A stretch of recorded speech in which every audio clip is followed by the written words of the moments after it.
Good evening. I'm Paul McGunnigle. I'm CEO of Howard Building Corporation. I'm also a board member of USGBC LA and a board member of Junior Achievement of Southern California. I don't have new and progressive things that I want to share with you. I really want to share something old. I'm the oldest guy in the room, and I usually am. And old people have opinions, and I want to share them. I want to talk about what we're not doing right with regard to progress. And that is, we keep talking to each other.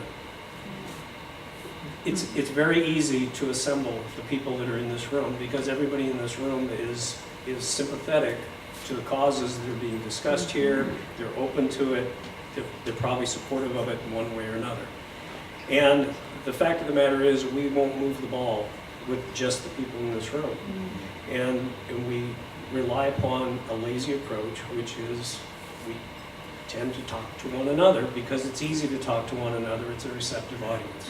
So rather than being the focus of the discussion, we need to be the distraction of the discussion by making sure that we are trying to insert ourselves in other spheres where we're not necessarily not wanted, but we're not necessarily welcomed either.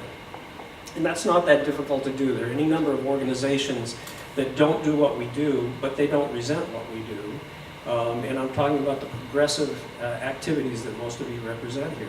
And you can invite yourself. Half the time any organization is looking for how do I fill up my itinerary? How do I get this meeting to have enough content?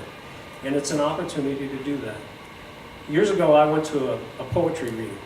And I don't know if any of you have ever been to a poetry reading. But almost the only people that go to the poetry reading are the poets that are going to read. And so somebody that might otherwise like poetry, but the only experience they had was some metric sing-song approach that was poorly spoken. And so they don't think they like poetry. We won't get people to our poetry reading. You have to go and read poetry to them. So unlike Forrest Gump, I have much more to say about that, but